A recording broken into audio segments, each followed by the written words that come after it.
I'm Karen Mason of Third Space Charity, and this is Third Space Live, where we explore issues and information related to mental health and wellness.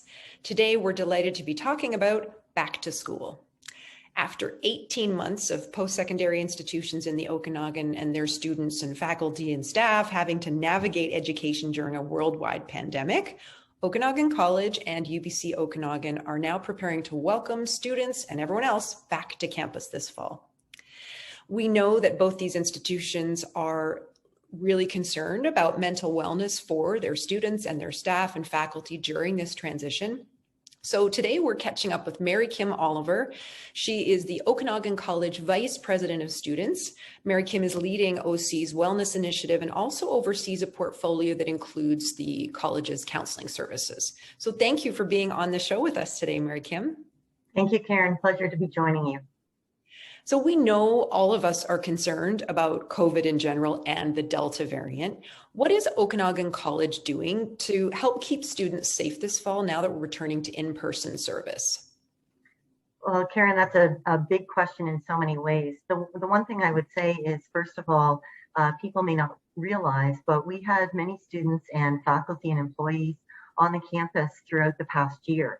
We've run our trade programs, we've run our health programs, there have been students in labs.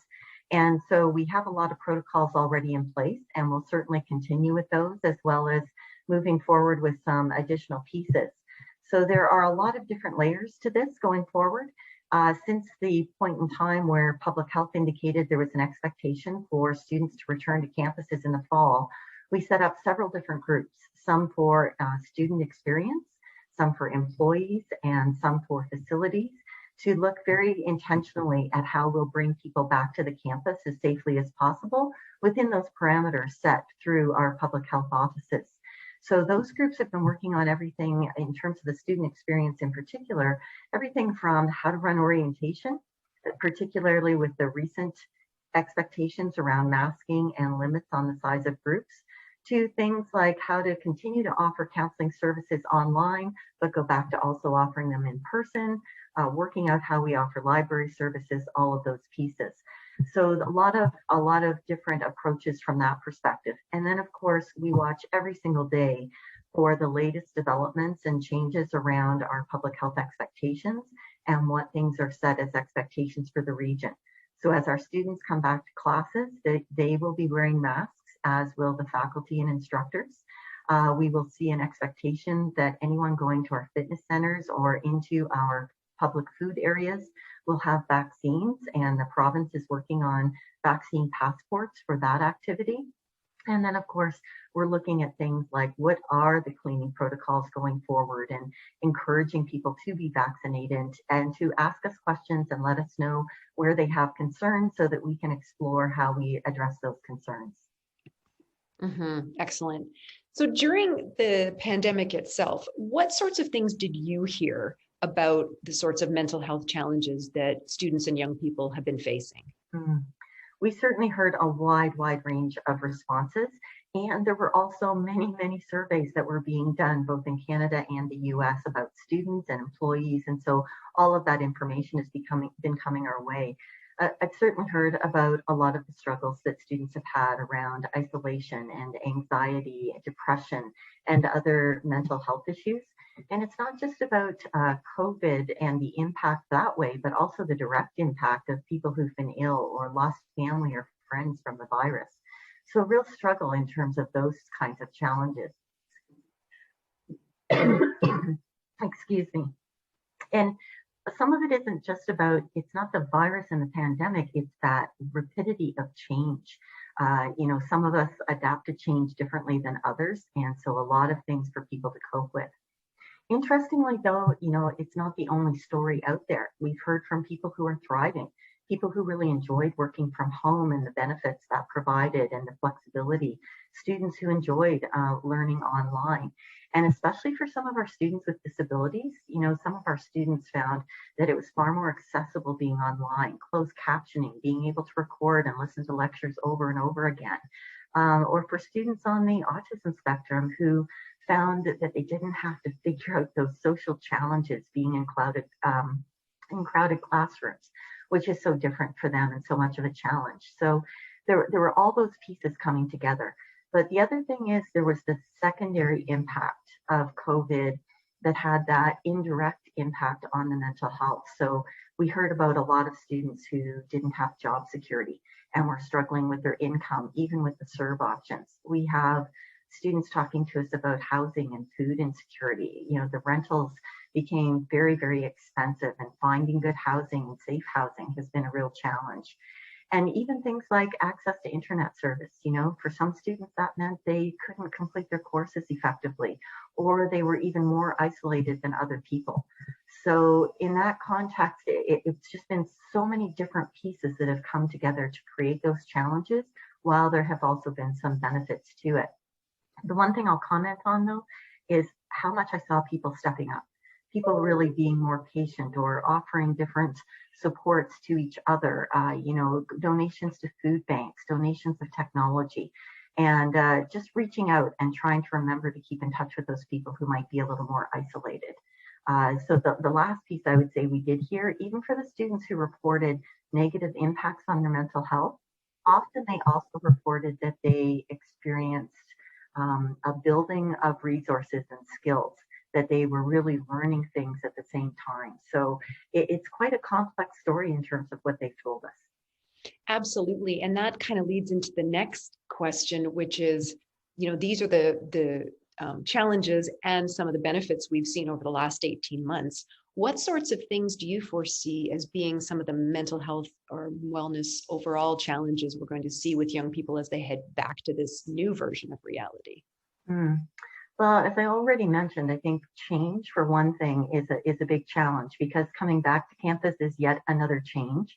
And even if the students have been on campus before, or the employees have been on campus before, it is not going to be the same as it was. And it's always going to be about, what are we looking for next? How do we adapt and be flexible for what's next? And for some people, that's just a wonderful adventure. And for some, that can be a real change. So I think we'll continue to see people struggle with that. And just the uncertainty of COVID. You started by asking about the increase in the numbers around Delta variants and how we're keeping people safe. You know, that information changes every day. And so people are always uncertain about where they sit with that and what that means for them personally or for their families. So I think we're going to see a lot of adjustments as people decide what is going to be good for them going forward. The other thing I think we're going to see is just some tensions around, you know, interacting with more people again. And while that has many positive benefits, you know, the more people you interact with, the more likely you are to interact with someone with whom you don't agree, and having to get used to doing that again, re-engaging with those ups and downs. I think we're going to see some instances where people may have developed mental illness. You know, we work with an age group for whom this is the time in their lives where, if they're developing a mental illness, it may be at this time period. And that may have gone undiagnosed because of the focus in our health system just keeping up with COVID and not being able to manage that. And so I think we'll probably have to do some assistance and referrals in helping people get diagnoses and get the supports that they need. I think there's going to be some anxiety about coming out of our home environments and back into these environments. And I think there are going to be a lot of issues of trust. You know, has that person beside me had their vaccine? They feeling unwell today and they just didn't tell me. What are they doing here? Are they wearing their mask properly? Am I being told the truth about what's going on around me in COVID? And that's pretty overwhelming for people, sorting that out on a constant basis. Mm-hmm. So I think we're just going to have to navigate each piece for each individual and do the best we can. You mentioned being prepared to be aware of potential for diagnosis and referral if people have developed issues during COVID. What other sorts of things is the college doing to prepare to support when people come back? Well, in addition to the regular supports, like we have a counseling service office on campus, and so there will be in-person meetings as well as options for online meetings directly with counselors. And we also have the traditional supports that are online through the campus, Good to Talk and others. Excuse me. We're also, the students have a learning site, and so they go onto that learning site virtually every day looking for materials for their classes or accessing their syllabus, etc. So on that learning site, we have developed a long list of different resources for our students, as well as reminders about the resources they may already be familiar with, but maybe have forgotten at the moment. And those will be posted in a rotation on that site to remind them of what those are. We're also expanding training. So for instance, all of the student services team and the regional office teams, that's over 120 employees across all of the regions. They have been participating in workshops with representatives from the YMCA and Canadian Mental Health, just with reminders about what to watch for, how to have those conversations and ask if people are doing okay, checking in with them, and then making good referrals to resources both on campus and off campus. And then we've also added some resource updates for all of our employees, faculty, instructors, anyone, for our interactions with each other, how to watch for those symptoms and make good referrals. So we're trying to make sure it's a toolbox that's pretty robust for anyone who needs to access it or who can support each other or our students going forward. It sounds amazing. You know, in addition to all those resources that the college is putting in place for students, do you have any other specific tips for students on how they can look after themselves during this time? You know, I think it's the same tips as for anyone when it's about our health and well-being. The first thing I recommend to people, and I'll put it in some context, in a long ago career, I was a counselor for students and for others. And I always ask people to really give some thought to what it means to them to be well, because our wellness standards are very distinct. Everyone has a different approach, a different perspective, and we all have different health and well-being standards based on our personal experience and our personal history. So I really recommend people just taking a few moments and giving some real thought to what that looks like, so that then we can look at it going forward and understand when we're unwell what we need to do to get back to a place of wellness. And within that context, I am a huge proponent of understanding how intricately connected we are as human beings. So, you know, getting COVID or having depression or having an injury, all of them have an impact on our physical well-being as well as our mental well-being, our emotional sense of well-being.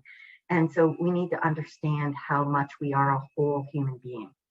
So beyond that, in that context, I really recommend that people, you know, stay in touch with family and friends, that they stay active physically, that they watch their diet, and that they prepare for the effort that's needed if they become unwell.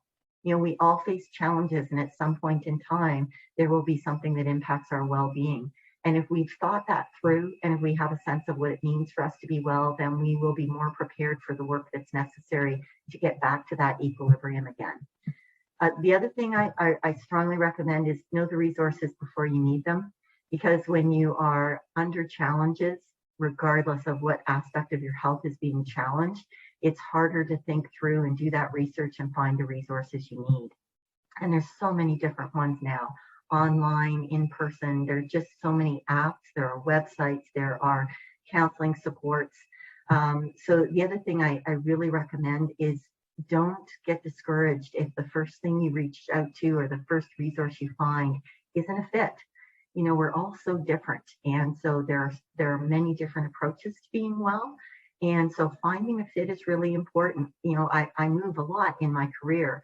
And one of the things that's always a challenge is finding a physician when we get to a new city. And it's interviewing the physician. Yes, there may be a shortage, but I need to know the person I'm going to be working with is someone that I can work with and trust. And it's the same for all aspects of our healthcare. So I really encourage people to do that research and to know who their supports are, so that when they need them, they feel confident they're heading the right direction. That is all fantastic information and just great suggestions and tips for everybody. You know, I think everything that you've just described applies to our young people and to those of us who are there to support them and to support ourselves and our friends and family. So I really appreciate all that information.